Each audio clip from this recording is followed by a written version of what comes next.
right, Shalom. First and foremost, I want to give all praises, honor, and glory to Yahweh, Bahashem Yahushai, Bahashem Wadash, and double honors to the elder apostles of Great Millstone who rule well, and salutations to the elect. Okay, all you brothers and sisters out there, are you members of Yahweh, Bahashem Yahushai's remnant of the house of Israel? All right, wherever you may be. This is Brother Lawyer from Great Millstone, Miami, and hey man, I want to do a lesson on miracles, man. All right, and in this lesson I'm gonna hit it from a certain angle. I'm gonna go into it from a certain angle, based off of the current Mississippi water crisis.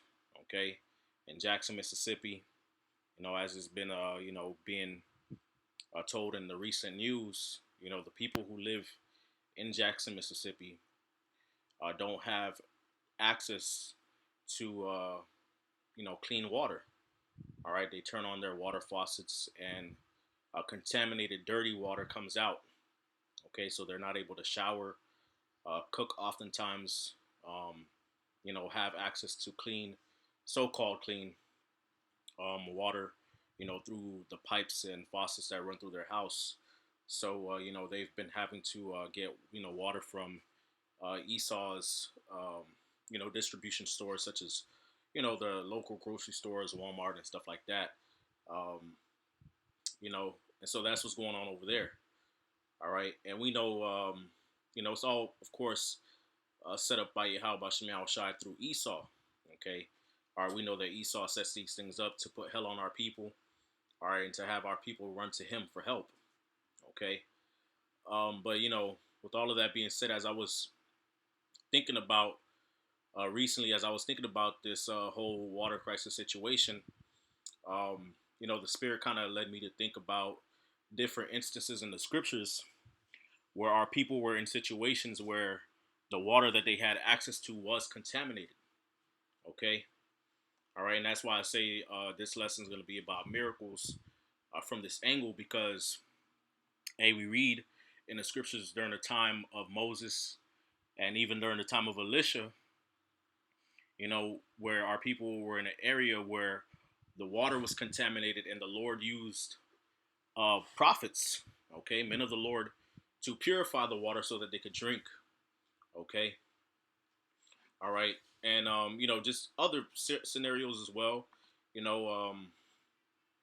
This is just one example that I could use. Oh, Salakia. This is just one example that I could use. Of water, a situation with water. Okay, there were also other situations where our people were in areas where there was no water. Okay, and the Lord, through a prophet, performed a miracle so that water could be accessible for them to drink. Okay, and as the scriptures say, man, my servant shall drink. All right, and that's in Isaiah 65 and verse 13. One second.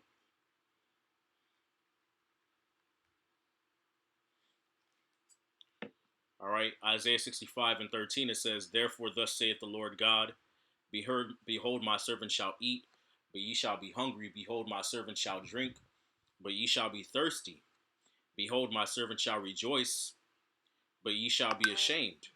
Okay, all right. Behold, my servant shall shall sing. Sorry, shall sing for joy of heart, but ye shall cry for sorrow of heart, and shall howl for vexation of spirit. Okay, all right. So, hey, man, despite the fact that there is a current water crisis going on, and this is not an isolated event. We know about Michigan, and we know various parts of the earth under Esau's rulership, the water is contaminated. All right, or there's just a scarcity of water in general. All right, because of droughts and so on and so forth. But despite all of that, the Lord is going to make a way. All right, for His servants. All right, His remnant to have access to food and water.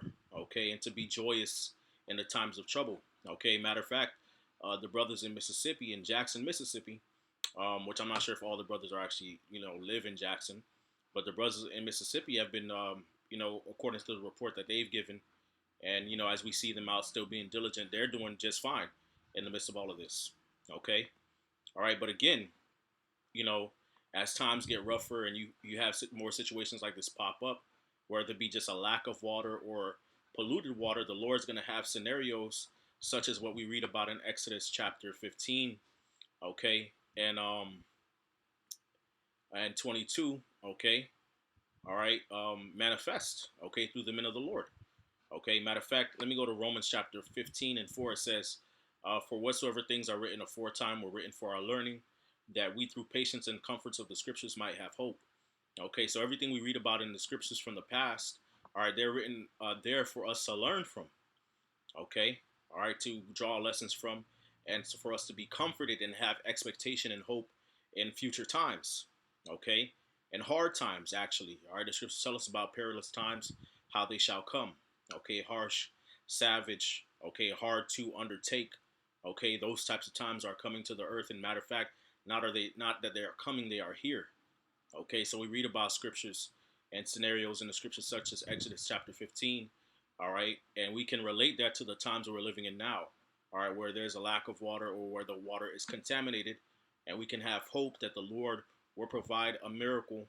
Okay, a similar miracle, all right, in future time periods, man, because that which is then is now. Okay, but going to Exodus 15 and 22, it says, so Moses brought Israel from the Red Sea, and they went out into the wilderness of Shur, and they went 3 days in the wilderness and found no water.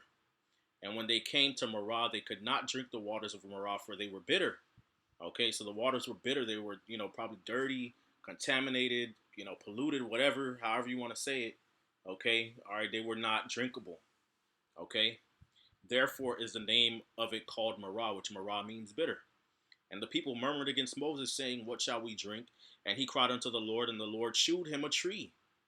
Okay, all right, so the Lord gave Moses this wisdom, okay, to know which tree, all right, would be useful to help purify the water, okay, which when he cast into the waters were made sweet. There he made for them a statute and an ordinance, and there he proved them, and said, if thou wilt diligently hearken unto the voice of the Lord thy God, and will do that which is right in his sight, and will give ear to his commandment, and keep all his statutes, I will put none of these diseases upon thee, which I have brought upon the Egyptians, for I am the Lord that healeth you. Okay? All right? So the Lord gave Moses this wisdom, all right, to use a tree, okay? All right? A certain tree, a certain plant, okay, to help purify and sweeten the water that was bitter so that Israel could drink, all right, while they were in this wilderness where there was no water, okay, where water was scarce, okay? And situations like this going to help fulfill the scripture, where it is written, okay, in Isaiah chapter 10, all right, Isaiah chapter 10 and verse 20, it says, and it shall come to pass in that day that the remnant of Israel and such as are escaped of the house of Jacob shall no more again stay upon him that smote them, but they shall stay upon the Lord, the Holy One of Israel, in truth. Okay? All right, so when situations start getting tough, hey, the Lord's going to provide a way for our people to be sustained so they don't have to rely and depend, okay, on their allies who seek to destroy them. Okay? All right? In this case, Esau, Edom. All right? As our people are doing now. Okay? Going to Esau for water, for clean water. Hey, in the times to come, hey, the Lord's going to make a way to where, we don't have to go to Esau, to prepare or to sustain ourselves in situations like this. Now the Lord's going to perform miracles and mighty deeds and works so that we can be, sustained without Esau's influence in his hand. Okay? All right, this is Isaiah 10 and 20 in the NLT, the New Living Translation. I believe that's what that stands for. It says, and that day the remnant left in Israel and the survivors in the house of Jacob will no longer depend on allies who seek to destroy them, but they will faithfully trust the Lord, the Holy One of Israel. Okay? Now let's go to 2 Kings chapter 2. Okay? All right. and I'll just go to verse 19. All right, it says, "And the men of the city said to Elisha," now this is after Elijah was taken up, and Elisha is his understudy, his successor, right? All right, so the Lord is about to perform a work through Elisha, all right, to show that he's dealing with Elisha, okay? All right, it says, "And the men of the city said unto Elisha, Behold, I pray thee, the situation of the city is pleasant, as my Lord seeth, but the water is not, and the ground is barren." Okay, all right, so now people are coming to Elisha because Elisha's the main prophet now. All right, like they used to go to Elijah for different situations. Now they're going to Elisha. Okay, so they're really coming to him because, hey, they're like, hey, this city, it's a nice city, looks beautiful, but the water is, it's bad. The land doesn't bear any fruit.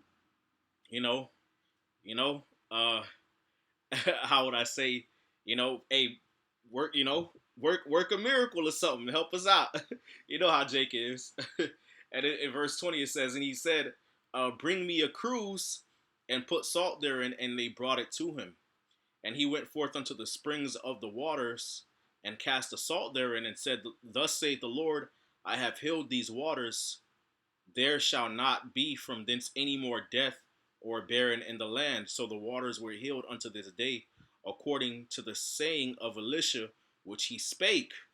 Okay, so there you go, man. All right, the Lord gave Elisha the wisdom. All right, all right, and Elisha prayed. All right, he called upon the Lord, I'm sure. All right, and the Lord worked through Elisha so that the water could be healed and purified. All right, so that the water could be purified, so that the land would no more be barren. Okay, so the water would not be contaminated again, man. Okay, so situations like this are gonna happen. I believe in these last days, man. You know, and that may very well be why the brother why the brothers in Mississippi are stationed there. You never know, amongst many other reasons, man. Okay, all right. We got to really think big concerning this faith. All right, hey, anything is possible with the Lord, man. We don't these scriptures and these accounts in the scriptures, are not just written there just for us to read, and that's it, man. Okay, all right. We serve a power, that is great beyond, the might of man. Okay, all right. The Lord created water. Okay, all right. He created heat. He created snow. All right, all these different elements, man. And through the spirit and power of Yahweh Shem Shai, the Lord can use his men and pour out his spirit upon men, all right, to have mastery over these elements too, all right, for the benefit of the body and ultimately for the praise of Yahweh Shem Shai. Okay, all right. Second Ezra chapter 1, verse 22, it says, "Thus saith the Almighty Lord, when you were in the wilderness, in the rivers of the Amorites, being athirst, and blaspheme my name, I gave you not fire for your blasphemies, but cast a tree in the water and made the river sweet." Okay, all right. So there you go, man. All right, the Lord. This is the things the Lord did for us, man, and used to do for us, and he's gonna do things like that again, man. Okay, all right. That's why the scriptures say many saviors. Okay, that's why Yahweh Shai said, "Greater work shall you do because I go into my Father." That's why these things are written, man. Okay, all right. "The works that I do shall you do also. All right, these shall be the signs that shall follow them that believe on my name." That's all there for a reason, man. Okay, let me see.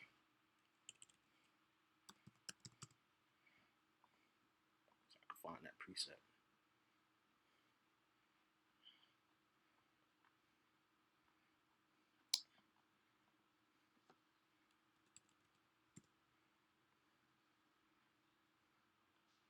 Can't find it right now.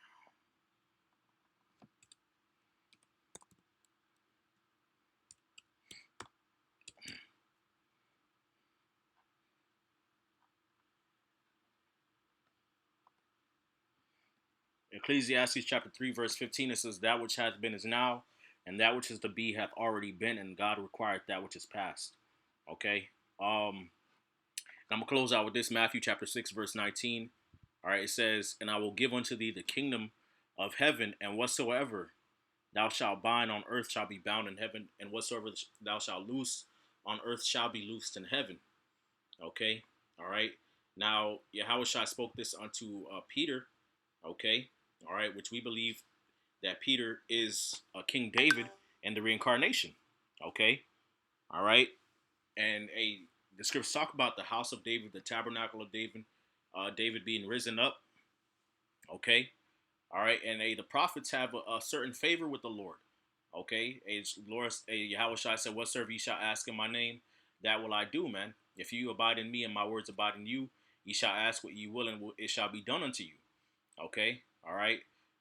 Revelation chapter 11 says, "These have power to shut heaven, that it rain not in the days of their prophecy."